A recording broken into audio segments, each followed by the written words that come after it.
Hey everybody, welcome to the Whoacast. I'm Joe Mizzi. This is our last episode in the first year of this podcast. It's been a ton of fun doing this year, and I'm looking forward to continuing all this next year. I probably sound a little off right now. I'm running on almost no sleep. My sleep schedule has just been all out of whack ever since I went back to Michigan. I came into Michigan last Saturday during that really bad snowstorm that we had here in the Midwest, and my train ended up taking 8 hours, and I slept for a really good chunk of the train ride, which was an afternoon, evening train ride, and I just threw off my entire sleep schedule. I thought I'd be back to normal by now, but I'm just not. And then this weekend, I didn't help myself much by staying out late Saturday night for the 88 Fingers Louie, Bull Weevils, and Bomb show at Concord. That show was awesome, but I'm gonna need to take a nap at some point today, and then do everything I can in my power to get myself back to a normal sleep schedule, a grown-up sleep schedule later on tonight. Anyway, the show Saturday night was awesome. If you missed it, you missed it. It was just awesome, though, and tons of people out for the show. It was a really fun night. Either way, whether you went or not, if you want to know more about those bands, you can wind back to the last two episodes, numbers 10 and 11. That was Daryl from the Bull Weevils and Dennis from 88 Fingers Louie. And if you go all the way back to episodes 4 and 5, that's Pete and Jeff from the Bomb. Last night I watched some more. I've been, during my whole messed up sleep schedule, watching all these Netflix documentaries. And, man, if you want to make your problems feel like they're tiny, go watch some World War II documentaries. I watched this one called Hiroshima, and it was just about the bomb in Hiroshima, obviously. And man, there's some creepy stuff to listen to on that. They got one guy that he lived miles from the epicenter of where the bomb dropped, but he describes what it was like actually feeling the bomb wave hit him, and it was just so intense, man. If you want to lift your spirits up a little bit, you can watch some documentaries about Detroit too. I did that. I don't know that any of the documentaries in Detroit have really captured the whole essence of the city, and both the good and the bad. They all just kind of seem to miss the mark a little bit. They're good, just not great. But I guess they all focus on the bad. I mean, that's what documentaries seem to do these days. They almost invariably want to focus on what's wrong with the world. But the best thing I have for Detroit so far is I'm still not done with it, but I'm reading that book, Detroit: An American Autopsy, which has been pretty intense so far. Anyway, enough rambling about that. Today I have Joe Phillips on. Joe is from a band called Few and Far Between. He also plays in a band called Touch the Clouds. If you haven't heard either of the bands before, I've linked some of the music on the post. You can look them up online. It's awesome stuff. And Few and Far Between is still a really popular band back in Detroit. We actually put out on Woe Records a split 7-inch with Few and Far Between and Cruise Italy last year. I'll link that on the post as well. You can pick up the 7-inch for only $5. So while you're listening, go make some mouse clicks and order one of those things. Jay Navarro from the Suicide Machines, Hellmouth, Break Anchor. He did backing vocals on the Few and Far Between track. Jay will actually be on the show in the next episode, which will be the first episode of the new year. Go check that out. I've got a bunch more episodes lined up. I think I've got some really cool people coming in to sit down and chat. But I always feel like I need to line up more. So if anybody out there listening has people they think I should sit down and talk to, send me a message. You can contact me through the website. There's a contact link at the top of the website. And send me a message. You can hit me up on Twitter, however you want to get at me, and let me know. Put me in touch with the person if you happen to know them, or have contact information for them. That would be really helpful. As you'll hear in this episode, few and far between and Touch the Clouds, both of Joe's bands. They'll be playing at the Black Christmas Show in Detroit on the 27th. There's a whole ton of other bands playing, way too many to list. PT's Revenge is going to be playing. Obviously, Suicide Machines are going to be playing. It'll be a really good time. You should go. I'm going to try my best to make it back for it. Haven't quite figured out what I'm doing holiday-wise yet, though. But anyway, let's get to this. This is my chat with Joe. Where he's still obviously a baby. Yeah. But developing like personality, laughs a lot. He's like a good mood kid. So it's fun for me. You know, he's not really too whiny. If he gets tired, he, sometimes in the mornings, I joked that he invented a new sport yesterday, or a couple days ago, extreme dickheading. And okay, explain. This extreme dickheading starts around 6 a.m. You might get pinched in the face. You might get actually, I want to say bitten, but it's more like gummed, to wake up, Dad, whining, crying. And once you get up, then I was trying to make him a bottle. I put him in he's got like a little race car. And that was the day he figured out how to open up the cupboards. So I'm tired. I got to get up in an hour. He's already ruined the beauty of like the alarm going off. There's the alarm's a thing of the past. No more snooze button. Yeah, I just knew like my day had to start then. Yeah. It wasn't like sometimes he wakes up at 5 and you can take care of him and you get back to sleep and you got a couple hours of sleep and that's fine. But this was just like one of those days where it just wasn't going to work. And so not only he got me up early, not only had he started with his new sport. Yeah. His new sport branched out into whining, complaining, and opening up shit all over this. So I'm trying to make his thing. But he's getting really good at extreme dickheading. Yeah. So did you have the kid in New York or did you have the kid here? No, we had him here. Here? Okay. Yeah, we lived in New York for 6 years. Okay. When did you move there then? 2006. 2000. Okay, so about the same time I left. Yeah. Yeah, right about the same time. Right about the same time. Yeah. Maybe a little less, maybe like 5.5. But Tina got offered a job in Toronto, so we moved to Toronto for a year. That didn't pan out like we had expected it to. Yeah. Probably hung out with John Drew a lot then. I did. That was like the only redeeming thing. I mean, and I have a lot of history with John. John's not allowed back in the country anymore. I know. Well, he's allowed back. He just not through port of Chicago or whatever. Okay. That story was great, dude. I know. Well, he called me up. It's sad, but it was entertaining. No, so. He called me up and he's like, "I've got a story for you." And he told me all about it. Yeah, but I mean, John's a fantastic dude. I think like end of 2002 or something like that's when we first started talking. It was over the phone because I wanted him to because he had recorded the Radio Holiday record and we loved the sound. That's what we wanted to sound like for Few and Far Between album. Yeah. So I remember calling him up and we had like never met and spent about an hour and a half on the phone just talking about records. Be like, "Oh, dude, what about this record? What about this one?"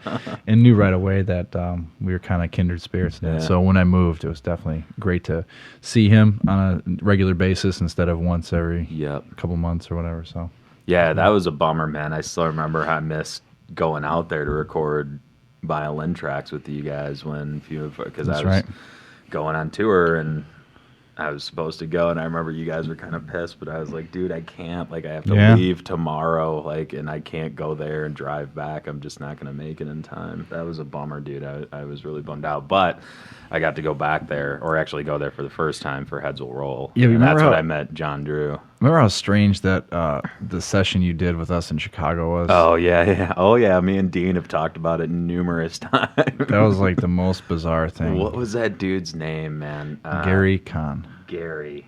Oh God, nicest guy, very nice. But I remember at the end of the day, we were just like, "What?" I just remember he was setting up microphones for the violin and cello tracks for like 7 hours, and I was like, "What are you doing, dude?" Yeah. Like, I don't think it's that hard to set up a couple of microphones for string tracks. It was just really bizarre, and I just remember kind of sitting around a lot. Yeah. I remember we had kind of a long trip in. Yeah. And then it was like just sitting there. Yeah, I think the coolest part of those sessions was the studio that we were at. Yeah. Yeah. I don't even remember what name of the studio was. I don't remember where it is either. All I remember is there was a bar across the street, and I was there a few times. That's what I remember. But I honestly don't remember what part of Chicago it was in, even. It was the north side somewhere, obviously. But yeah, I can't even think of where that is. And when was that? That was like 2002, 01. Yeah, maybe 01. Yeah, yeah. One of the many failed attempts to get an album done for us. Well, Dean talks about all the time. He's like, it's good stuff, man. Oh, yeah. I mean, like, there was a lot of factors. What did happen? You can probably explain better what did happen with it. I just don't think, I think that his approach to, and this is, 2020 hindsight kind of opinion of it, but I think that his approach to making records was different. I think his Gary's approach, you mean? Yeah, his kind of wheelhouse of music was jazz. Mm-hmm. I just don't think our worlds kind of overlapped in any way. Yeah. And I think that we were kind of a young band in that regards as far as, the studio process. And really kind of took his advice and his lead on things that we didn't know better to say, well, that's not really how we want to do it, which is something I think we would do now. We were kind of in awe of his stature at that point in time.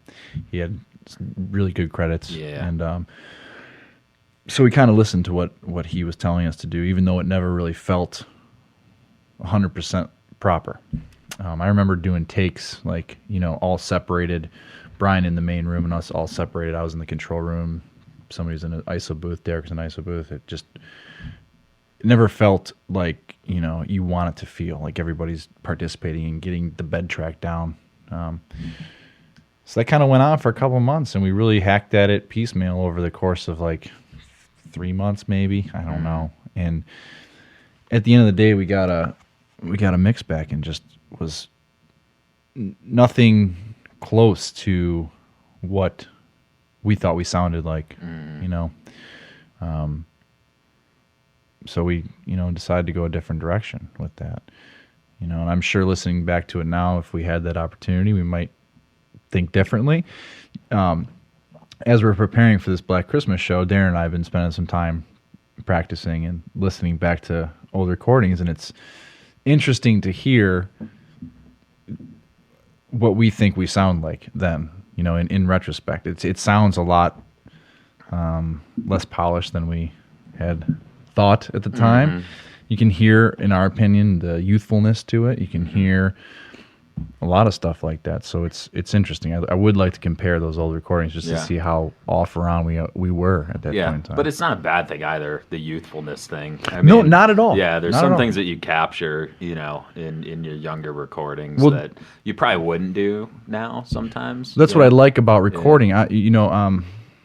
When we did We're All Safe, we didn't really have a lot of time to practice those tunes. Like, a lot of that was like the first time where we had decided to write off of demos that I had written or Darren had written or Derek had written, and kind of gave everybody a real rough version of the song, and then got together a couple, like maybe twice before we recorded it, and everybody had to trust each other that, okay, I know I really like what Brian does in general, so whatever he comes up with, even if it's not what I'm feeling in my demo mind, I'm going to try to work with. And I think everybody kind of came at it with that intention. And I'm really proud of the way that came off. And part of what I really like about it is the snapshot approach to it. And so, if you look at each record as an oral snapshot, it's fun. No matter what it really sounds like, it's cool because you will never be able to achieve that sound if you tried really hard now. There's something special about that. So.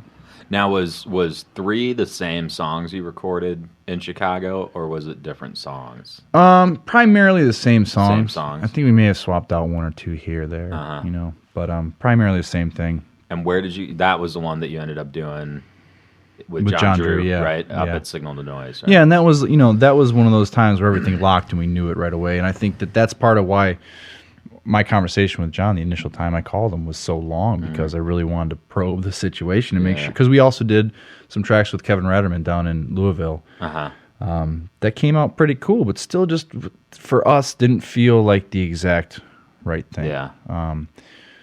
And kind of talking to John and just picking his brain, we knew that we were at least coming from the same point of reference. And it was still, to this day, one of my favorite recording sessions. Yeah. Well, that gear in that studio, too, when I went up there, just blew me away. What's the board that they had there? The big old analog I think they had an sucker. SSL there. Oh, man, it was crazy. I was just like, what is going on here? I'd never No, seen maybe it was, anything like I don't that. remember. Neve. Yeah, it was intense, though, whatever it was. It was a very nice board. Yeah. That was the drive up there wasn't fun, but it was a great experience. But I mean, that was back in. I remember when we mixed that, everybody had to work together to perform the mix. You know, there's a lot of things. If you listen to, we really were big on trying to make that sound good in headphones. Yeah, you know, you wanted to make sure things swirled around left to right. Yeah. So there's a lot of times where we all had to discuss before we would print a mix. Okay, you're going to get this guitar pan pot, and you know this guy's going to take the volume on this, and we'd all have to work together to kind of create the final picture. Yeah, which in a lot of ways it's sad that it's not that same kind of technique anymore. Yeah, now, granted, I abuse the hell out of automation in the DAWs, but I think everybody does. Yeah, that's me getting old. Yeah. And liking the way it used to be. Yeah, the way it used to be, man. Yeah, I still think about that stuff, too. We used to do that even in the old punk rock recordings, man. Even at Woodshed with Tim Pack, we'd have to do that. He'd be like, all right, you're on this fader. You got to slide this one when it gets there. And here you're going to go from here to here this fast, you know? And you just don't see that anymore. It's like, okay, click, it's done. I used to really like Pack's place. Oh, Pack was awesome. I still follow him on Facebook, man. He's great. That place was fun though, man, because it was so raw. Like, and you used to record, like, this is another thing we almost never do anymore. We used to record drums, guitar, and bass all together. Like, and we would keep them. They weren't just scratches. Well, yeah, because if I recall, he had he didn't have a lot of isolation. Well, he had the drum room. That was it. Like, right, and which so was just like a patio glass door blocking it. Yeah, from the rest of the room. Yeah. So but we used to, and he would set up like the dividers, you know, and then we would just set up and we would do one guitar track, the bass track, and the drums all at the same time. Then you would layer in the rest of the guitars and the vocals, but all the bass line stuff is recorded live. Yeah. I don't think I've ever done that since then. I still prefer to do that when you can. You know, the Touch the Cloud stuff that we just recorded. Although we had isolation for things, most of everything is what it was when we first played it together. Okay. Darren and I did overdubs of guitars, but it's pretty much live as is. And I think you can, there's something you can sense about that when everybody's kind of in the moment and feeling the groove at the same time, that you at the very least struggle to get when you try to create it. Yeah. Well, you probably worry about the click a lot less. A lot less, man. Yeah. Because you're just more worried about, like you said, about the groove than you are just being right on time. Yeah. Well, I mean, that's the natural flow of bands, you know what I mean? To slow down, speed up here and there. It's not always like electronic music right on the beat. So let's back up really quick, since we've been talking about recording a lot. Yeah. But let's talk about your, like, I mean, obviously we met through you doing Few and Far Between. You were friends with some of the same dudes I was friends with. But where'd you come from before that? What got Joe Phillips into music? When did it happen? What'd you start playing? All that kind of stuff. Well, for me, I think music has always been, part of my backbone. It's really been around for as long as I can remember. And I know parents play music, or I don't know. My mother sings, and she sang in a choir, pre me. So it's something that I was always kind of around somebody, at least keeping a melody. And then both my parents listened to a lot of music, a lot of Motown growing up. I love Motown, dude. That's what I grew up on. Yeah. And just through that exposure, really liked it. I grew up in a church environment, so there's a lot of music coming at me through that, which I'm very thankful for, looking back. When it comes to rock and roll or anything of that nature, I remember being like 4 or 5 and going to see my uncle practice in his band in the basement of somebody's house. And it was a real big treat for me. You want to go see your uncle practice, you got to be good. Yeah. Shut up, sit down and watch. And I remember just thinking it was so cool, and I can kind of almost recreate that moment, what it looked like in my mind. But there was something that really stuck out to me. What kind of music were they playing? It was like a cover band, top 40 cover band. They used to play weddings. They did pretty well for that kind of stuff. So it wasn't necessarily about what they were playing. It was kind of the impression of 4 or 5 people jamming together in a live environment. Yeah. So that led me to really wanting to play guitar. And I think when I was 6, my mom and dad bought me a piece of shit Meyer acoustic guitar. And that worked. It kept me busy, kept me interested, made me want to learn more. And so I think when I was 8, they finally said, okay, it's something you're going to stick with. We'll get you some lessons. So I took lessons till I was 12, I think. And then after that kind of was done, after I felt like I was done in the laborious learning stage of youth, I wanted to start playing in bands, and so that's like freshman year in high school, met up with my friend John Miller and started a band. And what kind of band were you guys? What were you playing? It heavily influenced by the grunge era of the time. Okay. It was the early 90s, so didn't deviate from the script too much. Okay. But it was something, it was our own, and we practiced in his basement and played. I've heard you speak of Pharaoh's Golden Cup quite often. Oh, yeah. So paid our dues in there, and, the Mosquito Club, and et cetera, et cetera. Oh, man, the Mosquito Club, what's now the Token Lounge, right? Oh, man. That is taking it back, dude. I talk about that all the time because I used to love that, dude. That's where I hung out pretty much all through late high school, I think. As soon as I had a car, I'd go there all the time. It was a good spot because, you never felt like anybody was really watching you too much. And it was the closest thing, I think, in high school you could get away with that felt like going to a club or being an adult in that regard. One of the things I always talk about is kind of messed up as that place might have been. The dude who owned it, Mike, at least, he wouldn't let kids get away with too much. Like, you could get away with a lot there, but there was a line, Of course. He had dudes, watching out for fighting and stuff like that, So it was like... It wasn't Mad Max. Yeah. It was still, it was a little disorderly, but there was a line that you knew, all right, if this line gets crossed, somebody's going to kick these people out, Most definitely. Yeah. But it still felt like a place where you could go and be free to be a kid. Yeah. And experiment with other people your age with music or social issues, whatever it was. It was a good place to get together and be yourself. Yeah. So this is in high school. You do this, and then what happens after that? After high school, as far as music goes, just wanted to keep playing. I remember I was in martial arts with Bruce Bain, who plays drums in Cruise Italy now. Okay. And he was in a band called 10 Second Dynasty, and they were like a shoegaze band. Okay. And I just loved him. I loved the way he played drums. He's he's pretty consistent when it comes to being a good meter in the back of the band. He's a great backbone. So I always was trying to get him to play with me. He's a couple years older than me, and finally he, accepted. And I had a practice spot in downtown Plymouth. And do you remember that spot at all? Were you? Yeah, I was there, man. I was definitely. It wasn't in a basement or in. It was in a commercial building, right? Yeah, it was under what used to be the Little Professor bookstore. Yeah, I was there. I know I was there. It was the best practice spot, and I think about it probably on a weekly basis. And I get both sad and angry. You know, I'm sad that it's gone and angry that it doesn't exist or something like that doesn't exist anymore. Anyways, I remember him and I would jam for a little while, and we were really influenced by, like, you know, the drop D thing that was going on right then. I really liked Quicksand at the time. He really liked Hum at the time. So I was kind of trying to find a balance between that, heavy and melodic. Yeah.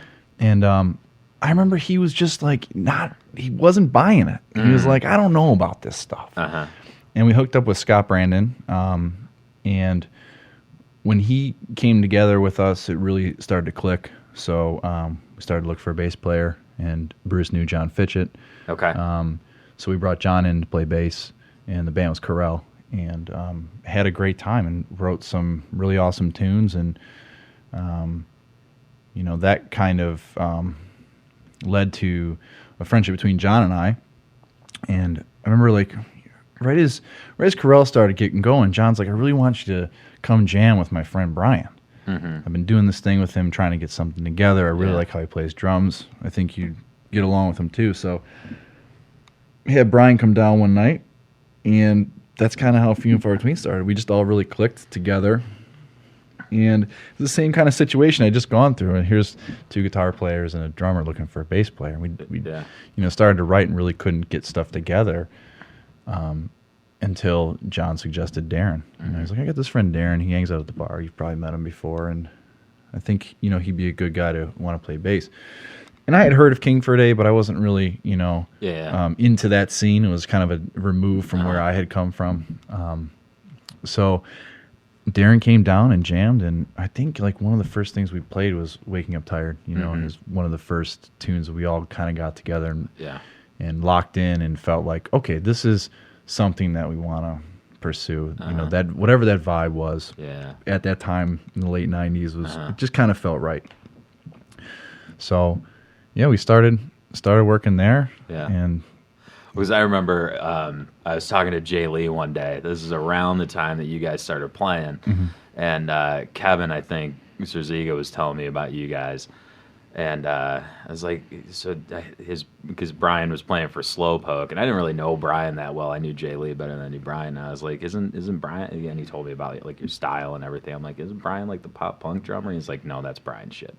He is like, he's like, the Few and Far Between stuff is way more Brian shit. Like, he's locked in on that stuff, and you hear him play, dude. And I still love listening to Brian play drums with you guys because the stuff he comes up with is just awesome. I think at that time, like, Brian and I really, I remember specifically, we were in, I believe, his basement, and we were talking about bands, and there's two bands that we both really liked, and particularly drums. I'm a huge drummer fan. I like drummers. I like rhythm. I like to hack at drums. I'm a terrible drummer. I'm not good at all, but I enjoy. There's something about the process of you know, hitting things and getting resonance off of it. That's fun. Yeah, and four limbs going at the same time. That's the part that fascinates me. It's like you don't have a break. No. I mean, that's the thing. Like, on guitar, you can give yourself a break in a number of different ways. On drums, you can't take a break. You gotta have constantly moving. It's almost like you have to have the skill that allows you to disassociate from the physical realm. Yes, yeah, and just let the motor run. Yeah, absolutely. But I remember us talking about two specific drummers, and one was Kevin from Elliott, and one was Charlie from Chamberlain. And it was at that moment kind of we knew, okay, well, we're both going for the same rhythmic approach and the same style. So I knew that that's kind of like where his passion was as far as that goes. So, you know, from there, it was kind of like that was our starting point for what we wanted to kind of try to emulate. And, you know, it goes from there. Yeah. So what did you guys do with Few and Far Between after you had a couple of records out? Did you guys tour a lot? I don't remember seeing you guys tour that much. We did tour. We did like 2-week tours here and there. We never were a band that was out for like a month or a summer or any of that stuff. We just always felt like a couple weeks out was good for us. And we did as much as we could, you know. And there was a point. It was interesting. The band is interesting because it's lasted for so long. I mean, you know, it's although we don't play on a consistent basis, we still consider ourselves a a functioning band. Yeah. And that's been an interesting thing to kind of learn about as you go along. Because there really are no rules when it comes to bands. Especially not anymore. No, especially not anymore. And I mean, I don't know, it's just a different thing, I think, to be in a band and what that means nowadays. So I think that we feel like we can get away with it because we all still care about it. And beyond the music that we make, it's about us being friends, you Absolutely. know. Now with Derek in the mix, you know,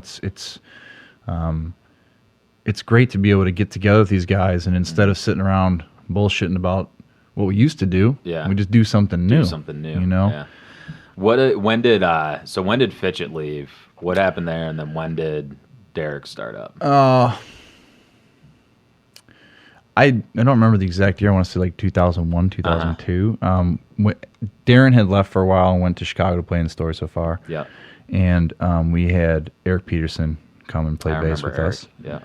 And it was just at a time where, you know, we're like the classic tale as old as time of people starting to infiltrate the band and, hey, you guys should do this. Have you thought about this? Have you thought about that?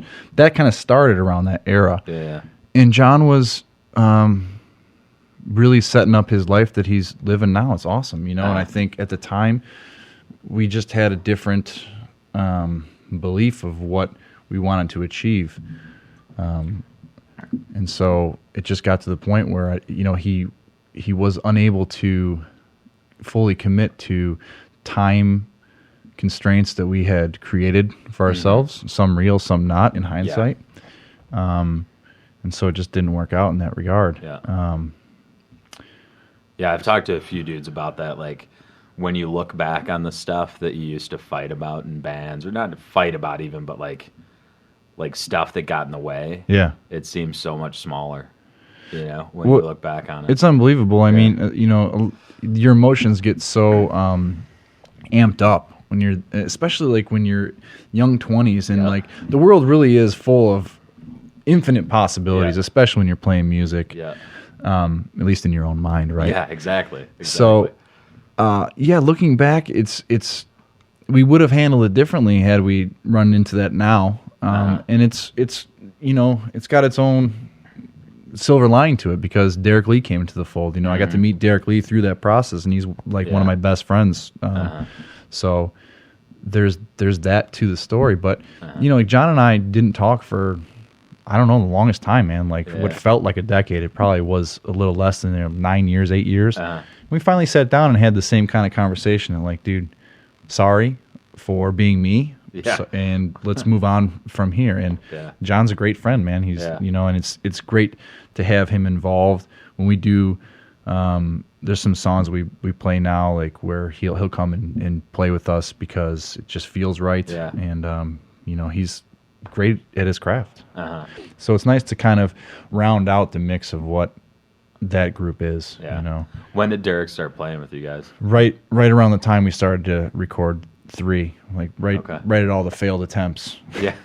You know. Was he was involved in the Chicago recording? He was. Yeah, he was. Oh, that's right. Because I remember him being on the van, dude. Yeah. Kind of. I was a little hazy on that van ride. Yeah. But sure we all were. Yeah.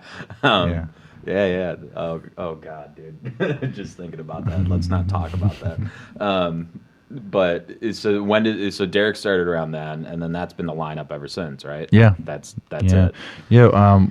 You know, once Eric ended up leaving, Darren was ready to move back from Chicago, and we used to have the same job we'd travel a lot for, and we were in Phoenix, Arizona. I remember at like Embassy Suites, and we were talking about Eric had just left, and I was, man, I wonder what we're going to do. And Darren's like, well, maybe I'll come back and play for you guys again. And I was like, okay, sounds great. Yeah. And I mean, from that conversation, it probably took a month for him to move back and be back in the fold. So yeah, we really didn't skip a beat there.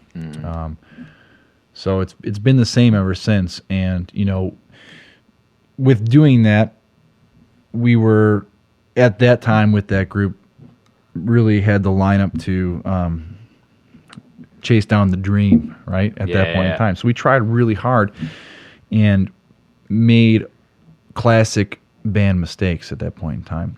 Okay. And it got to a point where I think, everybody was just starting to fall out of love with the romanticism of being in a van all the time and sleeping on floors all the time and not getting paid all the time and sacrificing other parts of what you want to grow into as an adult for something that you never knew if it would pan out. So we had 4 different distinct ideas of what we should be doing and how it should be going about. Yeah. And we just decided that our friendship was more important than any kind of bullshit that we were thinking up of at the time. So we decided to play a show, not to say, we never really wanted to say, hey, we're gonna stop, we're gonna quit. Yeah. We just wanted to go on a infinite hiatus. You know what I mean? It's something that's indefinite, and who knows what would happen. Yeah. That last show, it turned out to be bubbling over of emotions and really did feel like it was the last show ever. Fuck you guys. I'm going home. That kind of stuff. And I think we all felt that way. And it was really just a release of stuff that I don't think we knew how to handle at that time. Yeah. Well, like, what were the classic mistakes that you made? Like, I think the classic mistakes come down to like interpersonal communication and just talking things over and just saying, not being afraid to say, this is how I feel and this is how you feel. And I know they're different, but that aside, we're friends. So let's come at it from a different angle and see how we can both kind of compromise on this, you know? So I think out of anything that we did wrong, I think that's probably the most important lesson that we all learned. We had management for a brief period, and we had some things lined up that looked really good. And I remember specifically there was an event where we didn't get back to the manager in fast enough time that he had tried to give us a deadline for certain things. He had wanted us to kind of all get on the same page with, like, one of my favorite things: what are you going to look like? Oh God. I'll tell you a story. Now those are important questions for certain bands, and they're viable in the music industry. And I'm not going to knock them. Yeah. But coming from the punk rock background, or at least the DIY punk rock, ethos, ethic, they were hard for us to answer, and I still think they're hard for us to answer in certain ways, because for us, it's about the music, and I know that that's cliche, but it's true. I don't want you to look at me. I want you to listen to me. Exactly. So we missed that deadline, and there was kind of like, a little bit of radio silence from the guy, and he said, I don't think you guys are ready to go to the next step because you can't get on the same page. And at the time, that was kind of like I think a little devastating for all of us, because I think we realized we blew a certain aspect of it, whether we believed in X, Y, or Z, or thought we were doing the right thing by sticking up for what we felt. Yeah. I think that, again, that all these little mistakes that are peppered out just boil down to talking amongst yourselves and really trying to come at any decision as a group. Yeah. And well, it's interesting you didn't even get back to him, like, because even if you get asked that question, like, what are you going to look like? Like, how would you answer that now? Yeah. Well, how would I answer that now? I would probably be more confident in my I don't give a shit. Exactly. That's what answer. It's more about you would answer it, right? You'd correct. be like, look, man, no, that's not our thing. Well, I wouldn't worry about what Brian or Darren or Derek is going to respond and how my answer is going to mix or clash with theirs. Which is kind of, I think, where we were. We were all kind of like walking on eggshells to a degree with each other. Yeah. And I just had a guy. We played down the street in Ferndale maybe a month ago. We had a really nice set, and there was a guy in one of the local Detroit bands that's been around forever. I won't mention who it was or what the band was, and he said, "You guys are great," and telling me all these great things, and then told us that we needed to look different. Now we wear t-shirts and jeans and tennis shoes and not ratty shit, but that's our look, man. Yeah. And dude, we were at the Lager House just recently, and just because you just said that, a dude comes up to me. We're just eating before the show. We're sitting down at the Lager House. That's right. They got a nice kitchen. Yeah, it's actually really good food. And we're sitting there just eating, and some dude who's had a few drinks, probably smoked a little, comes up and starts talking to us, and just kind of the annoying guy lingering over the random table of people that like you don't really want to talk to, but you're trying not to be mean to. And then he's asking us, are you guys playing tonight? And blah blah. And we're like, yeah. And he looks at my shoes and he goes, dude, you got to wear better shoes, man. And I'm like, what are you talking about? He's like, dude, your looks really, this weird, strange dude, your looks really important, man. I'm like, dude, I don't know, man. I just wear shoes. I don't care what they are. And he's like, you got to be a 3-dimensional artist, man. I'm just like, come on, man. Not even that, though, but I think that is a valid comment for other quote-unquote artists. For the contingent of artists he's probably fans of, maybe. Sure. I mean, I guess I could see that point. Like, you probably can't really imagine a White Stripes record cover without that certain White Stripes look that they had going on at the time, right? Very true. But for what we're doing, and I'm sure for what you're doing, and for what a lot of people that you're talking to or our friends are doing, I don't think anybody has any disillusions of where we're going to end up or where we're going or what we're trying to do. So I'm in my mid-30s. I'm not going to try to make myself feel uncomfortable in a tight shirt and a leather jacket because it looks cool. Especially because I sweat like a motherfucker. So I'm going to ruin that shit anyways. But I don't... The Flight of the Conchords episode where they get the leather. Oh my God, it's so good. But I don't think that it matters to us, and I think that that's okay. I'm not trying to please anybody. I mean, I hope people like the music that we make. And I do want people to listen to it. But if they don't like the music that we're playing because Darren chose to wear a button-up shirt and I kept my hooded sweatshirt on for the set, then I don't know if those are the fans for us. Yeah, exactly. I don't know if they can be added to the tens of fans that we have. Oh my God, dude. Yeah, it's a trip, man, because, and I don't think anybody knows I don't believe anybody when they say they know what they're doing anymore. Like, you'll talk to those It's the Wild West, man. Exactly. Like, we'll talk to people, man, who will, and it was funny, I got in a fight with a company the other day because they were just trying to get money out of me, and I'm just like, dude, I'm not paying you, dude.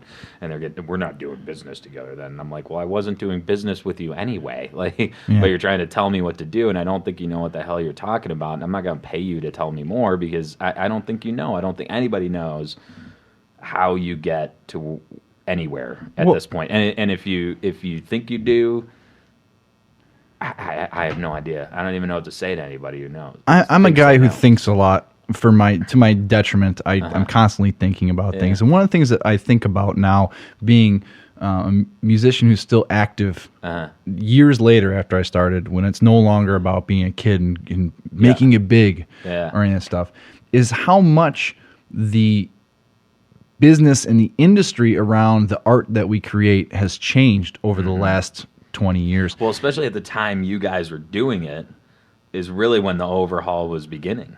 No, totally. I mean, like we started pre-MySpace, right? Yeah. But we started when it was still the ethic of word of mouth, play as hard as you can, play as good as you can, and sell your merch. And tour places and sell your merch there. And when MySpace came out, it was kind of like a sweet added thing, like, awesome, cool. Now I can get my music to Indonesia if I want to. But it's, for me, I've quickly realized that that doesn't matter. It doesn't change what's happening on a day-to-day for us here. And it's just a constant conversation that we all have, and I'm sure everybody out there does, just how it's, if you grew up in the late 90s and you were playing in bands, it's a totally different beast than it is now. And part of that goes back to what we were talking about earlier with image and the three-dimensional artist. That stuff really was never a concern for a lot of the crew that we were playing with. It was more about just going out there and giving it your all, and emoting something and getting something out. And and you're trying to get people's attention on a different level because you're trying to get their attention mostly in a live situation. That's how you got people's attention. They would come to your show, and it was really the only way for your band to get any attention. Right? Now it's like you got to put something cool on the web that people are going to click on, right? And it's like, I mean, why do you everybody gets pissy at Miley Cyrus and all that, but I'm like, why do you think she did what she did? Who doesn't know who Miley Cyrus is right now? Exactly, either. exactly. It's like some record company dude was, or maybe even she was. Who knows who said it? But they were like, "This is gonna get a lot of clicks." Right, but that approach works for a small group of people. You know what I mean? That's me naked on a big steel ball ain't gonna get anybody excited. You know. And that's fine. That's totally cool. I think that it's important to recognize, but not just her way of doing it. There are other ways of attacking it, but a lot of it has a lot less, I think, to do about the song that you wrote or recorded. It's more about how can I get someone to pay attention to this in the dumping ground that is the internet for things to click on. Well, right? Totally, dude. Right, and the way that people find out about shows, find out about events now is mostly through the internet, right? So getting their attention on the internet to even know about something that's happening, know about something that's going on, to me is way different than it used to be. Plus, there's way more people doing it. Exactly. Well, that's why I said like and dumping ground. Maybe right? Not doing what we're talking about, but there's way more people making a musical product and having a show and bombarding people's inboxes with, hey, come check this out. And I feel guilty now when I post about like, hey, come see this, because I'm tired of the whole rigmarole that's attached to I still do it, and every time I do it, I'm like, well, what do you do? How do you do it? I mean, I don't think going to the record stores, like places, like corporate places, FYE or whatever, won't even let you put down your stuff anymore. And the places that are willing to support local music and say, sure, you can put your poster up in our window or wherever, that keeps shrinking every day. So it's really, unfortunately, through that or me calling people, which I feel like at least social media is less intrusive than, hey, dude, what's up, man? I haven't talked to you in a while. I just want to let you know I'm playing this show. It's a different beast. Man. I mean, it was funny because Jay mentioned this the other day too. He's like, you still got to hand out flyers. Totally, like, they still do it for Break Acre. Like, you still got to show up to shows and hand out flyers. I always keep a small stack of handbills with me at all times, because I totally believe that that's the only way that it's really going to make a connection with somebody is through, hey, eye contact. Let me tell you about the side thing I do. You know, we're friends already. Maybe you want to check it out. I think that's the only way you're really getting people out. I just had, a couple of my buddies over the last few weeks have been asking, like, so what are you guys doing with the Miserables? Like, I saw you got like a little press coverage here and there and blah, blah, blah. And, how are you asking the how? And I'm like, I don't really know how, to tell you the truth, like how we're getting that. But, here's what I can tell you that I do on a day-to-day basis. And one of the things is I always have something on me to give people if I'm at a show. Always. I never go to a show without, now it's like download cards are the big thing I carry with me, but I also carry a couple of CDs with me. Because at least that those people are preconditioned to like go music. See music, right? They're at a show, so obviously they like going to shows, which that community to me has shrunk, it seems, as well. Like the community that's interested in, it was funny, I think there was a Noel Gallagher article that was posted, and he used this great, it's probably a pretty common term, but he was like, guitar music is not necessarily the music that's in the most recent right now. Interview. I read that. And I thought that was great. It's like, because people still do go to musical events. It's just a lot more DJs and electronic stuff now than it is going to see a band play. And I get down with that stuff. I mean, I work with my friend CT Burners in New York still. We started something when I was working out there, and it's an electronic project. He works with a group called the Burner Brothers. They're really well known in the like the jungle the jungle scene. And we started working together just as friends, like let's see what we can do. And so that's kind of kept on to this day, even though we live miles apart. But there's definitely fun in that avenue. It's still, I let him handle anything that comes to creative decisions on that aspect, because I like to just kind of create with him. And I let him that's his genre. It'd be the same way if he wanted to, be the Limp Bizkit DJ in what we're doing now. I think he'd have to defer to me for that genre. But yeah, man, it's a different climate, and that's fine. Like what we're doing right now with Touch the Clouds, which is basically, three of us from Few and Far Between plus Brian's wife Nikki playing bass, out of necessity because Derek is still in New York.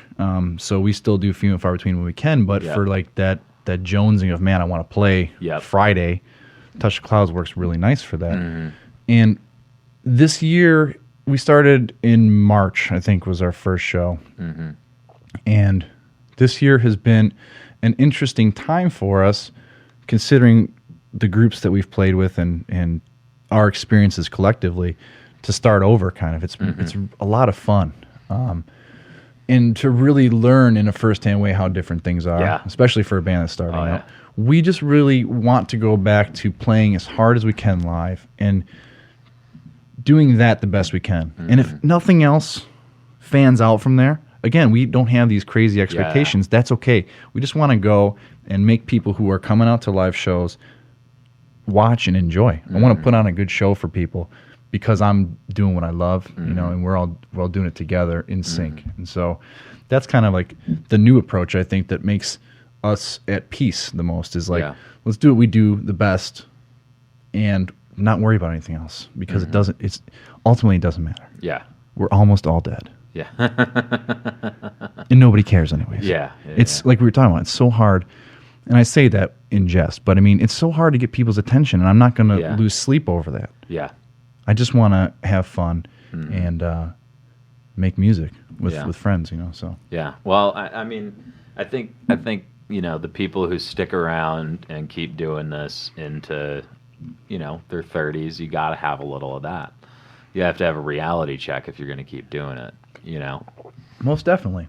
Yeah, and like you said, I mean, even with few and far between, like having that point where you have to say, being friends is more important than whatever happens with the band, right? And I think that's really important. Like, I think like during the Dennis 88 Fingers interview, he kind of touched on that. Like that's kind of where they're coming. This new get together is kind of coming from. It's like friendship seems to trump all in that situation. Exactly, and it kind of has to.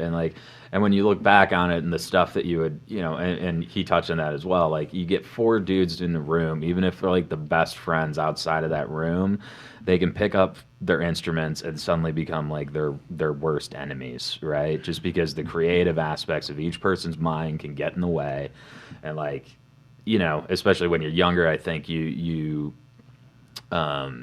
I think most dudes who play, and girls when they're younger who play music, are much more like locked into thinking that what they think is what should happen. You know what I mean? Like my idea is the best idea, and I only want to do my idea, kind of thing. And I think as you get older, you guilty as charged. Yeah. Oh, dude, I used to be like that all the time, man. I'd be like, no, this is how it goes, and it's got to go like this. And I'm so much less like that now. Like I'm a lot more open-minded. Because that shit doesn't fucking matter. It doesn't matter, dude. No. And it's actually more fun when you mess around with other people's ideas, because it gets you to step outside of the box and think like, okay, I didn't think of that, but let's see what I can do with it, Well, I try to think of like bands that I really admire, and I try to think of, maybe they're more crazy compositions that I really dig on, and I try to think like, is it really conceivable that the one guy who quote unquote wrote the song told everybody, hey, just freak out on this part? Probably not. That's through collaboration, and it's important, I think, to have collaboration. I think even the people that are quote unquote songwriters and just do their own thing and it's my vision, I still think a lot of those people are being influenced by a producer or by whoever it is, and that's its own form of band collaboration. Yeah, and I actually like that now when I'm recording with someone, that they actually give their input, because it's nice to have that outside set of ears that's like, this could use a little touch up. Like, right here, taking the song in context, maybe this part could use a little work, stuff like that, that as the songwriter, sometimes you lose sight of that because, you're just outputting the song and you're like, this is how I feel, and that kind of stuff, and then you lose sight of like where there's strong points, where there's weak points, and all that kind of stuff. And having that outside ear, I appreciate these days, way more than I did when I was younger. Totally, so much more. Well, in Touch the Clouds, like Darren and I, who's my musical brother from another mother, I mean, that guy and I can sit down and things come out of the ether and into our fingers. It's not really between us. It's something nice that happens between us. We'll woodshed an idea and bring it into the group, and Brian does what Brian does, which is magic, right? Yeah. I like what happens with that little bit. Nikki's the new kind of component to that, whereas like Derek used to be a little bit more involved in the creation of an idea, melodic statement or whatever it is. Whereas now we're kind of doing that newer approach where we'll bring a demo in, everybody can kind of listen to it and formulate ideas and then bring it to practice, and we'll work on it together to make it better because time is limited. Yeah. We don't have all day to jam out one song. Yeah. She catches me off guard a lot with how she hears melody. She really approaches bass from like a really great place that is not what I'm used to hearing. Okay. And if you say, here, write a bass line to this, if I were to write a bass line, mine would be more guitar-centric. I'd be more like Adam Clayton, a lot of slides and stuff. Yeah. But that's not how she plays. And she, sometimes when she first plays, will throw me for a loop. And then I find out that it's like my favorite part of the song. We have a song on our EP called Virginia. And there's a chorus part there. And she has like one of my favorite bass lines ever. And it was one of those things where the first time she played it, I was like, that's not how it goes. But again, through learning over time to just chill the fuck out and let somebody think about something and get something out, I realized, holy shit, I was wrong. That is fucking way radder than anything I could have come up with for that. So I like those little surprises that keep popping their heads up as I'm continuing on this musical path, always something new. Yeah, I mean, and I love it when people throw you for a loop now. Like me, our guitar player Adam and I are two completely different guitar players. Like our styles, if you listen to his band and you listen to any of my bands before this, you'd be like, these two dudes don't, how does that work? But then we get together and it's like we throw ideas at each other, and even though they're completely different, I think it turns out pretty good. It's like, what do you think? Stuff that you never think of. What do you think that is? Are you trying to? I mean, is that a conscious effort to say like, okay, I know how he plays, I'm going to try to come at it differently, or it's organic in its nature? I mean, it's just like a lot of our songs, the way we write is I'll write the chords, right, and the melody. That's the structure that starts the entire song. And then I bring it to him, and he pretty much layers everything else on except for like the occasional lead where it's like, all right, you play the solo here because this, you play solos a certain way. I play solos a certain way. This one would be better if you play this one, and this one will be better if I play that one. And like the stuff he comes up with, especially for parts of the songs that, like a lot of times when we first started out, it would be like, I was like, there shouldn't be anything other than the, root chords there. That's all that should go here. But then he would throw stuff in, and now I can't hear it any other way. Right. You know what I mean? It's like I would not have thought of any of those things, and then he just adds them in, and I'm like, that's how it goes. And that's a great gift, right? Yeah. No, it's way different. And then like we both do bass now, and it's kind of funny because we do bass a little bit different too, but we're also kind of similar. So it'll be the next record. I think we're going to split bass duties right down the middle. It'll be about half and half. So when you guys are when you're constructing songs, are you're it sounds like you're thinking big picture first, like what you want the end result to sound like, and then who has a better toolkit for that particular piece you'll nominate for that job. Well, I think a lot of that comes down to Adam and what decisions he makes during the recording process.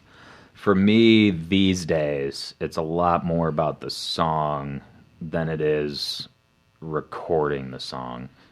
You know what I mean? Mm-hmm. Like it used to be a lot more like, okay, let's think about how the end product is going to sound. Now I'm much more like, how's the song?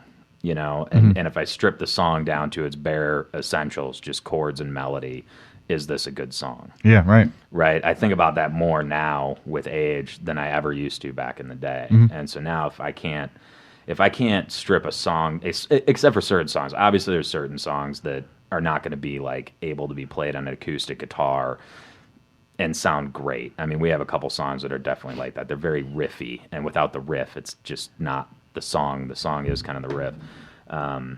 But most of our songs are the melodic ones. If I can't strip it down to an acoustic guitar and get it to sound halfway decent, I really don't want to record the song anymore. I mean, that's kind of my cutoff, at least for this band. Maybe I'll use the other songs in some other context, but for this band, I'm like, I want songs that sound good as songs. Yeah. right? And, Sure. And we're doing this. The Beatles test. Yeah, well, it kind of is, but, we're doing this undercover thing, which we're going to have to get one of these together. And it's like, that's part of what I learned by doing this is you listen to these great songs and you can play with them. Because if it's a great song, you can come up with an infinite number of interpretations of this tune, and it's still going to be pretty awesome. Yeah. It's interesting you mentioned that. One thing that's taught me more about my craft lately is for the last, what year are we in? The last 5 years, I've been doing a lot of work for hire composition stuff, and I work for quite often a place in New York called Man Made, and the producer, Joel Beckerman, often challenges me to change things up. Yeah. And again, it comes under the collaboration and willingness category. Yeah. But, there'll be times where I'll be up fucking all night trying to get some hack demo done to get to the next phase. Yeah. And he'll come back and say, man, that bridge is really cool. How about writing a song off that bridge? And he's usually right. And it's learning to be a little bit more compartmental or like approach music with a little bit more building blocks, and I think that it does boil down to a nice, concise bass. If the most basic thing, whether it's a piano and a lead, whether that's a guitar or a vocal, if that can stand on its own, you can paint it a billion different ways that will definitely help the product out, but not necessarily influence it to be good or bad. I think that happens at a very raw point. Yeah, absolutely. So let's talk a little bit, because we didn't touch on this yet. So you moved to New York City, and I don't, what drove the move, and what were you doing while you're there? My wife works in fashion, and that, as you may have noticed, is one of the few epicenters on this planet for fashion. And I wanted to learn more about recording. So she went and got a job at a place called Pro Enza Schooler and worked there for a long time. And I went to school for audio at SAE. And, I'd been recording for a long time. I had recorded with the band a lot. I recorded in my house a lot, but I didn't know the right way to do things. I didn't know what rules to break. So we just kind of decided it was one of those things like I think we had both kind of felt something either pushing us away from Detroit for the time being or getting pulled away, but there's something that just didn't feel right about our situation then. It was a tough time around here. It was a tough time. Yeah, it was really tough. It just felt like at that point in time I had to make the decision, like, is music going to be anything close to a career? And I don't mean like making a big career, but can I have a day-to-day existence touching music every day and being happy about it? Or does that need to go into Hobbyville and I need to pick up something else, go to school for something else? And I really just figured at that time it was time to give it a push. So I did, and went to school out there. I ended up working at the school for a while and picked up a lot of great tricks and learned a lot of great things, met a lot of great people. And then Derek, who had been out there working for a while, said, hey, my friend just got done interning at this place, Man Made, you should go give him a call. So thanks to Derek's friend, I called and used him as a reference, and I said, hey, this guy Nick just told me to give you a call. And I went in for an interview, and they said, how do you know Nick? And I said, I don't. Just figured it'd help me get in here, and it worked, So I interned there for a while, and I was supposed to intern a couple days a week, and I was like, no, I'll be here every day. It's not a problem. And so when my internship was up, I said, okay, cool, you're going to hire me now? And they did. Awesome. I got lucky in that regard. And it was one of the best things for me because it really taught me a lot about a whole nother world of music that exists, but you don't really understand the ins and outs of it. And I still don't understand all the ins and outs of it. It's a really vast set of skills that it requires to be a quote unquote composer. To do that thing. There's a lot of different facets where you can create music for stuff. So it was a great learning experience, and they were kind enough to continue to allow me to be in the family. So even though I moved back home, I still write for them quite often. I mean, I'm writing on average 1, maybe 2 pieces a month for them. And it's nice. It keeps my head in the game. It keeps my skills fresh, and it really translates, I think, back to the band land, which is really all I give a shit about. I mean, it really, there's only a few things in my life that I really care about, truly. And that time that I get to spend playing music is one of them, particularly the writing stage when it all clicks. Like the first 2 times you play a song and everybody does their part correct and everybody's like, that's the song. That moment, and being on stage, which is like my church, it's the time where you get to go and zone out. I don't really think about much when I'm playing music other than listening and being in the moment, and I'm not answering my phone. Nobody's stopping midway through and saying, fuck that up, let's start over again. It's really like one of the most precious 30, 45 minutes on earth for me. So I'm really happy to be able to take these new skills and new experiences and apply it to that, because that's what I really just want to have grow and get better over time. Yeah, no, that's awesome, dude. So Touch the Clouds, you guys have 1 release under your belt so far? Right? Yeah, we did. We went to Man Made in New York in January of last year, and we did 14 songs in like 38 hours. Wow. Something ridiculous. And out of that, we chose 4 that we thought were the best. And we had been kind of, I think, compiling those 14 over like 6 months. And we chose the 4 that we liked the most, put out an EP.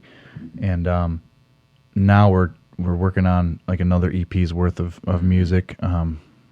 That's our whole approach right now, is we don't really want to try to focus on 10, 12 songs making a long epic album, because in the new way of doing things, I don't think people have that attention span. Nobody sits down and smokes a doobie and listens to Steely Dan anymore.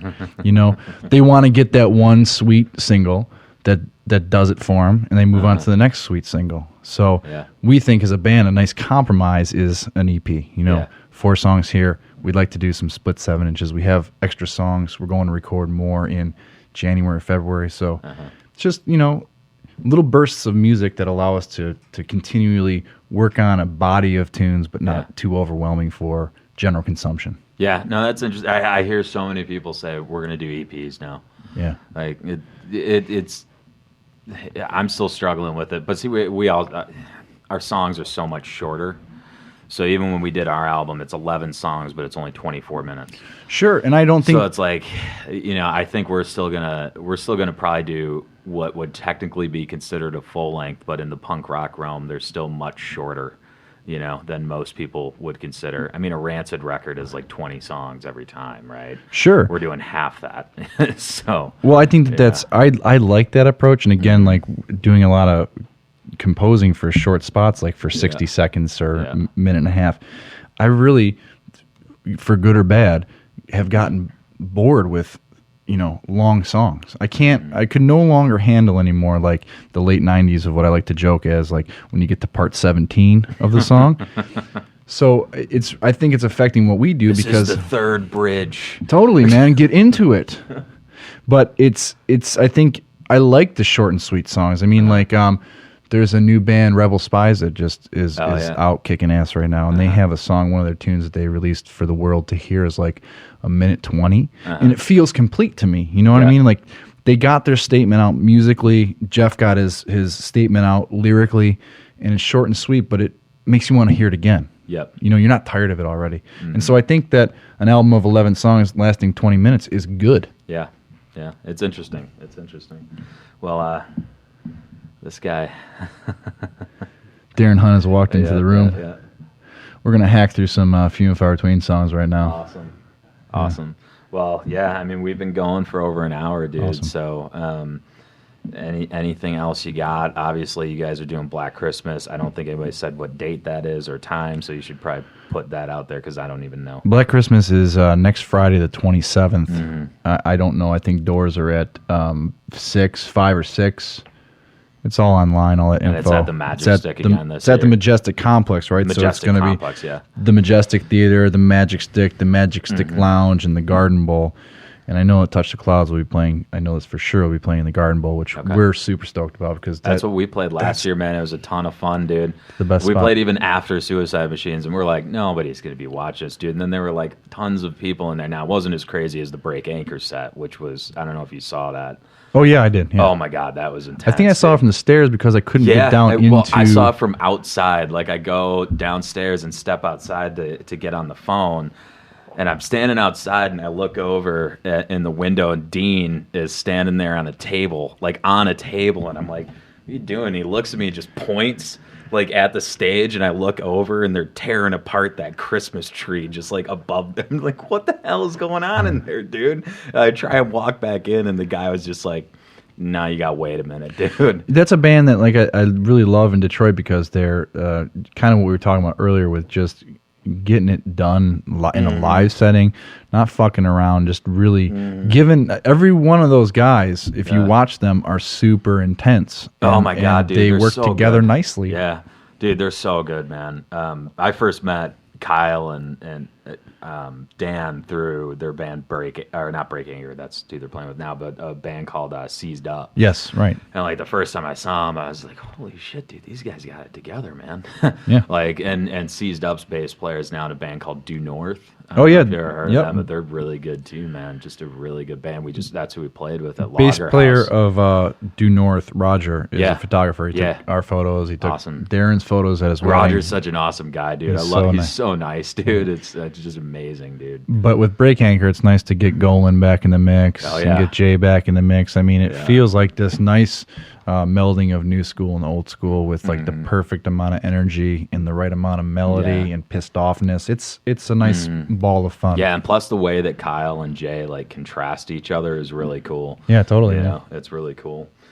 All right, man. That's Joe. Thanks, brother. I don't see Joe too often anymore these days, so that was really cool to catch up with him and hear what's going on. I thought he had some really cool perspectives on keeping a band kind of going indefinitely. I think it's a lot more possible to do something like that these days. If you're in Detroit, go to the Black Christmas show on the 27th. And I guess this is it for the year, right? Have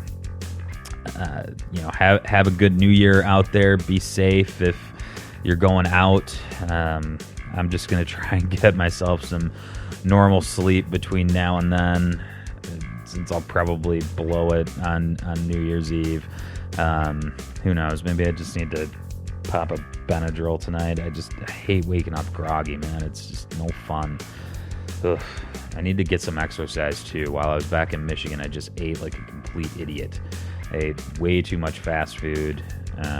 Had to go to Zingerman's and get a sandwich, with which I ate the entire sandwich while I was sitting there. Ugh. All right, well, I'm out. Happy New Year, everybody.